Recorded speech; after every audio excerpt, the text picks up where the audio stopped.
क्योंकि इस मामले को इस प्रकार से जोड़ा गया है, इसलिए अब सीबीआई को और एनफोर्समेंट डिपार्टमेंट को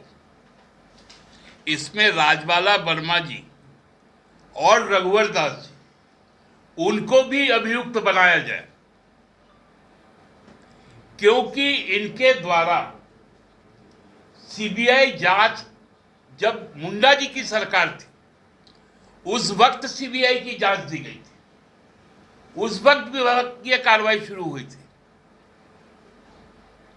और उसको पलटने का काम रघुवर दास जी ने किया था। तो रघुवर दास जी भी इसमें सह अभियुक्त है मनरेगा के लूट में, और हमको लगता है कि अब बाबूलाल जी भी उसमें से हिस्सा पा चुके हैं, क्योंकि बाबूलाल जी पहले विधायक बेचते थे, फिर खुद को बेचे, अब जांच भी बेच रहे हैं। अब बाबूलाल जी राजनीतिक व्यक्तित्व नहीं रहे, अब वो ट्रू सेंस में पॉलिटिकल ट्रेडर बन चुके, ट्रेडर व्यवसाय करने लग गए। इसलिए इस जांच के दायरे में एक त्रिमूर्ति भी आनी चाहिए और इस पे दीपक प्रकाश जी का वक्तव्य पार्टी सार्वजनिक तौर पे डिमांड करती है कि आज सीपीआई के द्वारा रेफर्ड जिस केस पर छापेमारी हुई कल और शायद आज भी जारी है, जैसा समाचार माध्यमों के माध्यम से हमें पता है, वह तमाम मसले खूंटी चतरा से संबंधित थे और मनरेगा में गबन से संबंधित थे।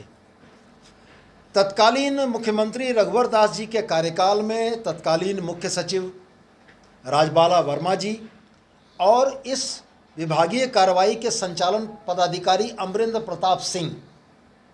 के निष्कर्षों के आधार पर 2017 में इस प्रोसीडिंग को ड्रॉप किया गया था। मैं आपको पढ़कर सुना देता हूं कि श्रीमती पूजा सिंघल के विरुद्ध विभागीय ज्ञापन संख्या के द्वारा उपायुक्त खूंटी के रूप में पदस्थापन अवधि में बरती गई निम्न अनियमितता के लिए article of charges, imputation and misconduct of misbehaviour तथा साक्ष्यों की तालिका अंतर्गत की गई है। ये पत्र आपको मिल जाएगा, मैं मोटे बिंदु खाली बता देना। श्री अमरेंद्र प्रताप सिंह, भाप्रसा, प्रधान सचिव पेयजल स्वच्छता विभाग,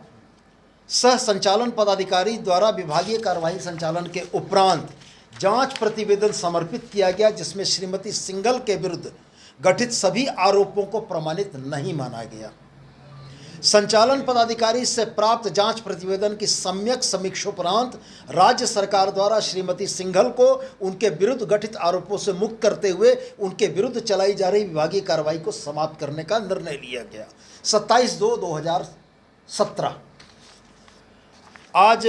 भारतीय जनता पार्टी के प्रदेश अध्यक्ष आदरणीय दीपक प्रकाश जी भी प्रेस कॉन्फ्रेंस कर रहे थे, ऐसा भी हमें ज्ञात हुआ। तो साथियों, मैं ये कहना चाहता हूँ कि ये चोर मचाए शोर की कहानी थी। ये भारतीय जनता पार्टी का नैरेटिव को बदलने का प्रयास था। यदि इन 2.5 वर्षों के कार्यकाल के दरमियान खनन सचिव रहते हुए किसी घपले घोटाले की जांच ईडी और सीबीआई तक गई है तो उसकी बात बताएं।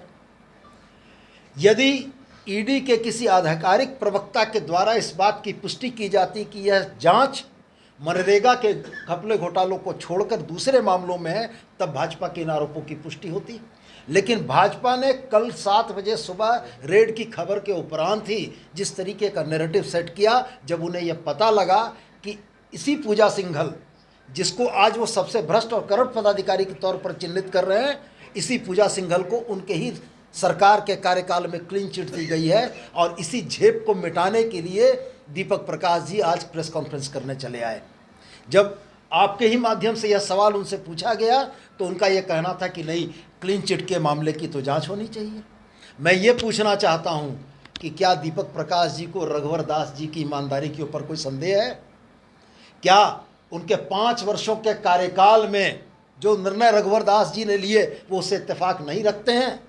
और अगर यह परिस्थिति है तो उनको ये जनता को बताना चाहिए था कि मनरेगा के मामले में हुई कार्रवाई को खान के मामले से जोड़कर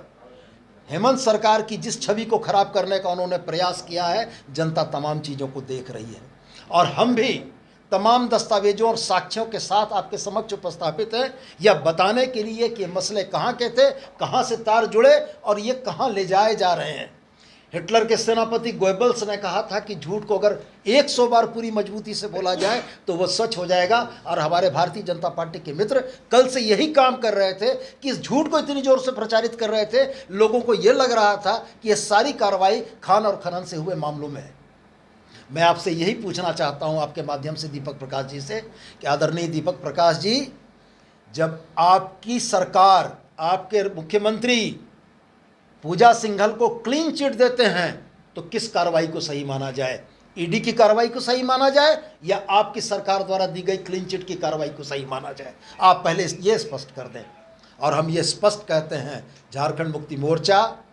मुक्ति मोर्चा के नेता हमारे हेमंत सोरेन या पूरी पार्टी भ्रष्टाचारियों के संरक्षण के किसी भी तरह की सोच में नहीं है। हम ये मानते हैं कि यदि पदाधिकारी भ्रष्टाचार करेंगे तो उन पर विधि सम्मत कार्रवाई होनी चाहिए, लेकिन हम इस बात का भी घोर विरोध करते हैं कि इस विधि सम्मत कार्रवाई के नाम पर यदि माहौल बिगाड़ने की कोशिश की जाती है, अपने राजनीतिक एजेंडे को पुट करने की कोशिश की जाती है, तो झारखंड मुक्ति मोर्चा इसका पुरजोर विरोध करेगा और जनता के सामने सब सच लाएगा और सच बताएगा। और मैं फिर आपसे यह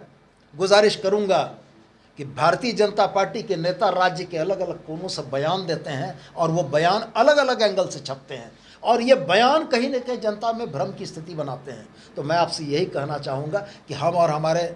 सुप्रियो ने बैठकर पार्टी के ऑफिस से यह बयान आपको दिया है, इस बयान को भी जनता के समक्ष उसी बेबाकी और उसी स्पष्ट रूप में जाना चाहिए कि ये बातें इस्टेब्लिश हों कि भारतीय जनता पार्टी के झारखंड के नेता दिग्भ्रमित हैं। एक तरफ वो रघुवर दास की कार्रवाई को जायज़ ठहराते हैं, दूसरी तरफ ईडी की कार्रवाई को जायज़ ठहराते हैं। अरे ये तो बता दीजिए कि सही कौन था? रघुवर दास सही थे, राजबाला वर्मा सही थी या ईडी की यह कार्रवाई सही थी? मेरा आपसे बस यही निवेदन है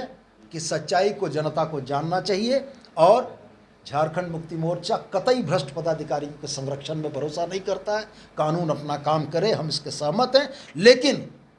कानून के काम को अपने राजनीतिक फायदे के लिए जोड़ने की भारतीय जनता पार्टी की साजिश की हम घोर निंदा करते हैं और इसका पर्दाफाश करना चाहते हैं।